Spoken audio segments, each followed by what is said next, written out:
Merci beaucoup. Comme vous le savez sans doute, la sécurité est l'un des principaux facteurs pour réaliser le développement. Donc, si nous ne bénéficions pas d'une certaine stabilité sociale, il sera extrêmement difficile, n'est-ce pas, d'atteindre les objectifs de développement qu'on s'est fixés, notamment à la base. Et depuis quelques années, le fonctionnement social connaît quelques perturbations, notamment dans les pays de la sous-région. Mais on pensait être à l'abri de cette situation. Mais depuis quelques mois, notre pays, notamment la partie septentrionale du Bénin, est en proie à une activité croissante de groupes armés non identifiés. Le gouvernement a pris cette situation à bras le corps et a consenti beaucoup d'investissements, si bien que le phénomène a commencé par regresser un peu. Mais vous savez, quand on a affaire à des groupes armés non identifiés, c'est sans compter avec leur témérité, c'est des gens qui ne reculent devant rien, rien du tout. Et donc, pour éviter que cette situation n'atteigne, n'est-ce pas, les autres régions du pays, notamment le centre et le sud du pays, euh, il va falloir sensibiliser les acteurs parce que la sécurité est trop importante pour être la seule chose des forces de sécurité et de défense. Et donc le président de l'ANCB a compris cela et a décidé, n'est-ce pas, d'associer toutes les parties prenantes de l'animation de la vie sociopolitique à la base. Donc, dans un premier temps, ce sont les chefs de quartier et de village qui sont ciblés pour travailler aux côtés des éléments de la police et des autres entités de la sécurité et de la défense de notre pays pour voir dans quelle mesure on met en scène des synergies gagnantes, des synergies qui permettent, n'est-ce pas, de prévenir surtout l'insécurité. Et donc, cette activité a consisté à parcourir l'ensemble du territoire national, donc à organiser une campagne nationale pour sensibiliser les chefs de quartier et de village, notamment sur le renseignement territorial. Comment ils peuvent aider vraiment les forces de sécurité et de défense à avoir toutes les informations qu'il faut pour se mettre en activité et travailler à contenir les velléités des groupes armés non identifiés. Donc, c'était ça l'objectif, parce que si on ne le fait pas, les conditions de base pour réaliser le développement ne seront pas en place. Toute la chaîne de gouvernance locale sera perturbée. Donc, il y va de l'intérêt de ces acteurs aussi de contribuer, n'est-ce pas, à la stabilité de leurs régions respectives, donc à la sécurité de façon globale.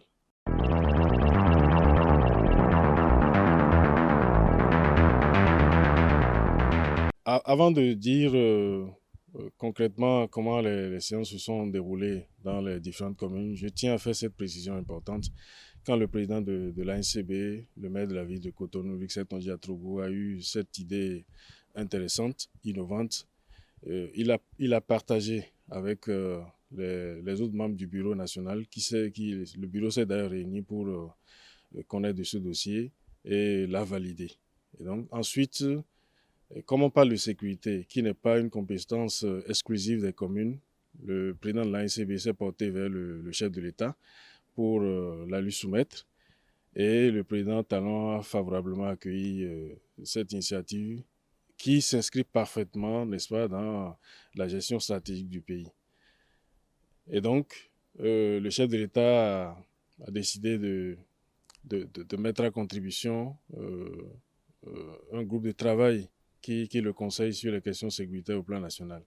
Donc, il s'agit du comité national chargé des missions de sécurisation du territoire national, présidé par le général Adjoumouni.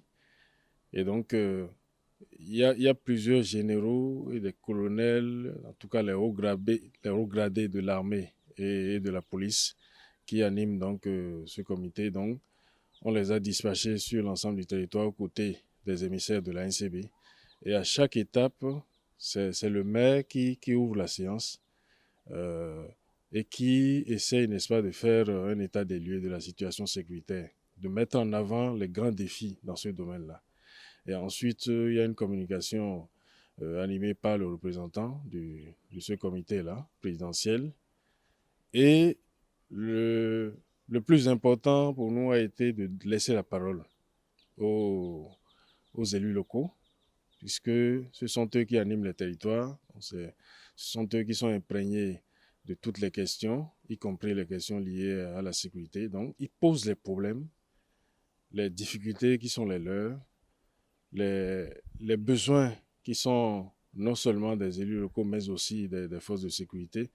Donc, ensemble, on essaye d'analyser pour voir dans quelle mesure on recherche des solutions idoines. Donc, la plupart des séances se sont très bien déroulées parce que les langues se sont déliées. Hein. Et ce qui convient de noter aussi, c'est que dans toutes les communes, les élus locaux ont salué l'engagement du président de l'ANCB. Ils se sont dit depuis plusieurs années, je dirais même des décennies, où on expérimente, disons, la gouvernance à la base. Ils n'ont jamais vu un président de l'ANCB aussi préoccupé par la stabilité sociale dans les communes. Et donc, ils sont très engagés à soutenir toutes les autres initiatives qui iront dans ce sens, qui iront dans le sens du développement en général. Et on souhaitait que des séances du genre soient répétées.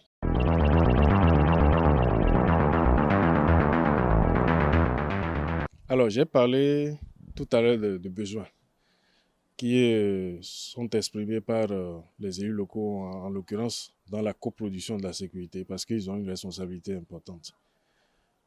La sécurité a plusieurs dimensions. Il y a la dimension technique, logistique, tout ce que vous voulez, qui est assurée par les forces de sécurité de défense.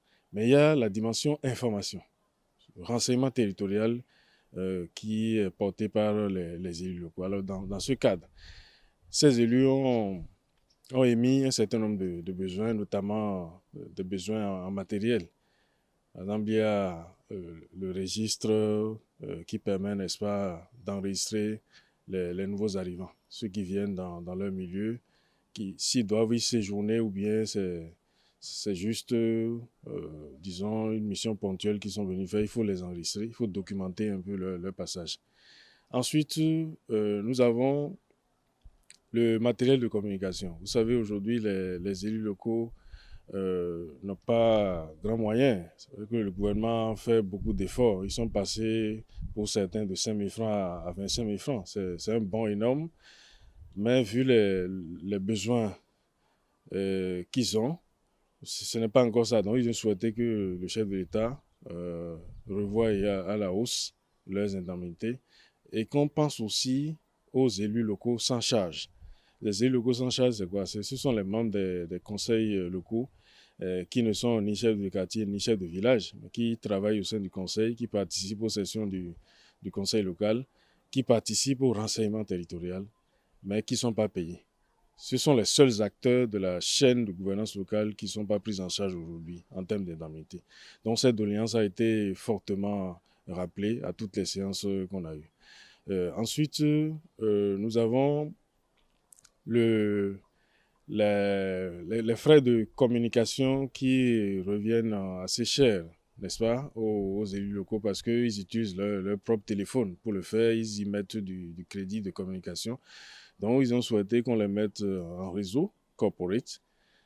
Et cela leur permettra d'amoindrir un peu les coûts de communication et d'être un peu plus actifs, hein, soit dans leur relation avec les forces de sécurité.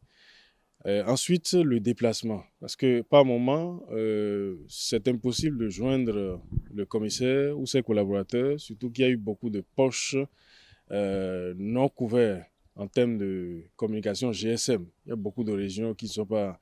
Donc, il faut peut-être monter sur des arbres, monter sur des obstacles naturels pour pouvoir communiquer. Donc, à des mois donné, on est tenté de prendre sa moto pour se rendre directement au commissariat pour alerter les forces de sécurité.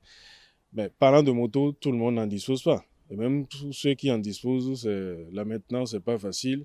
Le carburant aussi. Donc, leur souhait, c'est que l'on pense à eux par rapport aux moyens de déplacement. Ça leur permettra d'être plus efficaces dans leurs relations avec les forces de sécurité et de défense. Donc voilà, globalement, ce qu'on peut garder de cette séance. Il y a aussi un problème de considération et d'identification parce que beaucoup d'élus locaux, en l'occurrence les chefs de quartier et les chefs de village, disent ne pas être reconnus par la masse en général et par les commissariats de police en particulier. Donc, il leur faut des badges d'identification. Quelques-uns en disposent. Donc, le souhait, c'est que cela soit uniformisé au plan national pour que tous les chefs de quartier et de village disposent de ce badge-là, où ils peuvent circuler normalement, peuvent être reconnus par diverses autorités. Parce qu'il y en a qui se rendent sur des chantiers publics, mais qui sont repoussés, parce qu'on ne les reconnaît pas. Alors que ça fait partie de leur cahier de charge, de pouvoir suivre tout ce qui se passe dans leur juridiction. S'il y a des chantiers qui sont ouverts, que ce soit privé ou public, ils puissent se rendre là-bas pour en savoir un peu plus. Est-ce que ces chantiers sont autorisés? Est-ce que cela est conforme aux normes établies? Donc voilà, entre autres préoccupations exprimées par ces acteurs-là.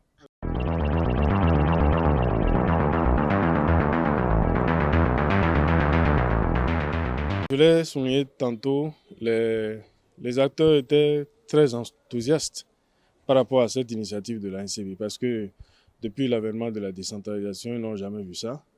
Faire une campagne nationale pour échanger avec les élus locaux qui étaient là, les parents pauvres de la chaîne.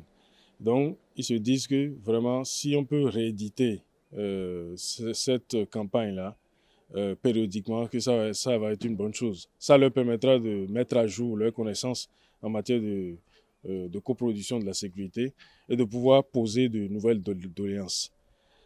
Mais il est aussi apparu qu'ils ne sont pas les seuls acteurs de la coproduction de la sécurité.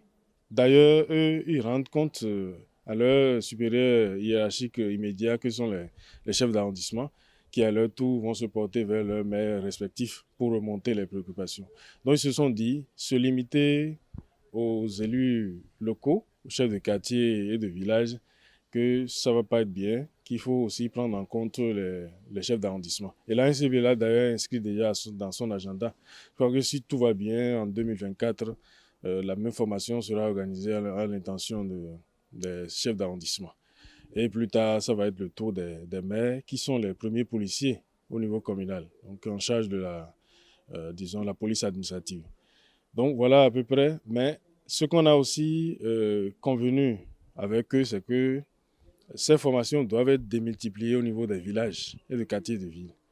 Parce que quand on parle d'acteurs de la coproduction de la sécurité, ce ne sont pas seulement les CV, les sécu. Il y a, j'ai parlé tantôt des élus locaux sans charge, mais il y a aussi les populations, il y a les groupes organisés au niveau du village. Donc il faut répliquer tous les enseignements reçus lors de ces formations auprès des autres acteurs, des autres parties prenantes du développement local en général, de la coproduction de la sécurité en particulier. Et voilà.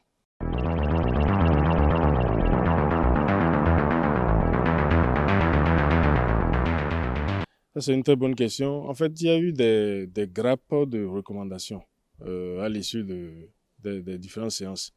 On les a consolidées dans un document qui devait être transmis à qui de droit. Mais au niveau de ces grappes de recommandations, on voit plusieurs acteurs. On voit d'abord l'ANCB elle-même, qui est porteuse de cette initiative, qui doit pouvoir la rééditer et qui doit pouvoir mener un certain nombre de plaidoyers auprès de différentes institutions. À titre d'exemple, c'est qu'il y a beaucoup de conflits domaniaux, de conflits, disons, de frontières entre des villages, entre des arrondissements, entre même des communes. Et donc là, il existe une loi au Bénin qui parle des unités administratives. Donc, mais cette loi n'est pas allée jusqu'au bout dans les objectifs attendus parce que la loi s'est contentée, n'est-ce pas, de dénombrer les villages et les quartiers de ville au Bénin. Elle ne les a pas délimités. Donc, il n'y a pas de frontière aujourd'hui précise au niveau des villages, des arrondissements et des communes.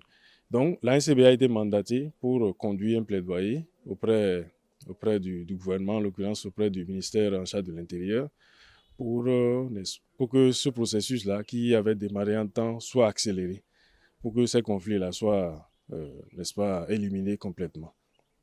Ensuite, nous avons par exemple une recommandation adressée au ministère en charge de la décentralisation. Vous savez, chaque année, il y a une lettre de cadrage qui est prise, qui est envoyée au niveau des communes et qui doit pouvoir orienter, n'est-ce pas, la programmation budgétaire. Il se fait que certaines dépenses au niveau des communes, certaines dépenses vitales ne sont pas autorisées, y compris les dépenses en lien avec la sécurité. Par exemple, j'ai parlé tantôt de la mise en réseau des forces de sécurité et des élus locaux. Mais plusieurs communes l'ont expérimenté, mais cette dépense a été rejetée. Donc, il faut inscrire dans la lettre de cadrage que les dépenses en lien avec la sécurité sont des dépenses importantes et que les communes doivent pouvoir prendre des initiatives dans ce sens. Et nous avons aussi l'ANIP qui est identifié comme un acteur important qui doit pouvoir agir pour faciliter la coproduction de la sécurité. On a demandé aux élus locaux de pouvoir enregistrer les nouveaux arrivants. Et pendant l'enregistrement, par exemple, il y a des pièces qu'on délivre, n'est-ce pas, les fiches de résidence. Et ce sont eux qui sont en charge de la délivrance de cette fiche-là. Il y a un problème de maîtrise technologique au niveau de la délivrance de la fiche parce que désormais, ça se fait à travers une plateforme. Ce n'est plus manuel comme avant. Et donc, tous les CVCQ n'ont pas la maîtrise de cette technologie-là. Donc, il faut les renforcer là-dessus. Ensuite, il y a que certains villages entiers ne figurent pas sur la plateforme. Ça dit que des CVCQ ne sont pas enregistrés, notamment dans la région du Plateau, dans le département du Plateau. Et donc, à ce jour, ils n'ont pas eu l'occasion de pouvoir délivrer des fiches de résidence à partir de cette plateforme. Voilà autant de doléances. Et à l'endroit du gouvernement, il faut renforcer le personnel de la police. Cette doléance est apparue comme un leitmotiv tout au long du processus. Partout où on est allé, les acteurs ont demandé que effectivement les effectifs soient renforcés. Parce que plusieurs fois, ils ont été interpellés, mais ils n'ont pas été en mesure de répondre parce qu'il n'y a pas de personnel disponible. Et il faut multiplier le nombre d'arrondissements. Aujourd'hui, on en a plus de 400 sur les 546 arrondissements. Donc le gap, il faut le combler assez rapidement. Et le gouvernement a tout un plan dans ce sens, un plan de construction des commissariats d'arrondissement. Donc on a demandé que ce processus-là soit accéléré tout en reconnaissant les efforts qui sont faits. Il y a le matériel de la police qu'il faut vraiment renforcer aussi parce que le patrimoine automobile ne se porte pas très bien au niveau de la police. Il y a beaucoup de véhicules pick-up qui ne sont pas en bon état. Et il y en a d'autres qui sont réservés pour le corridor qui ne doivent pas aller à l'intérieur des villages. Alors que les vrais crimes, entre griffes, les délits se font à l'intérieur des villages. Donc, ces véhicules qui sont réservés au corridor ne doivent pas intervenir. Donc, ça pose véritablement un problème. C'est pourquoi il faut démultiplier.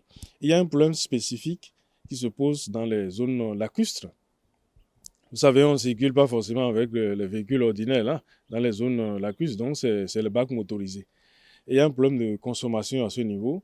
Parce que si on donne 5 litres pour le fonctionnement d'un commissariat qui doit couvrir une zone terrestre, on ne peut pas donner le même carburant parce que les bacs motorisés consomment plus que les véhicules. Donc il y a cette doléance spécifique qui a été remontée et qu'on dote toutes les zones lacustres de bacs motorisés pour faciliter, n'est-ce pas, le travail des forces de sécurité. Donc voilà, il y a eu beaucoup d'autres doléances, mais en synthèse, voilà ce qu'on peut retenir, n'est-ce pas, comme output de cette campagne nationale.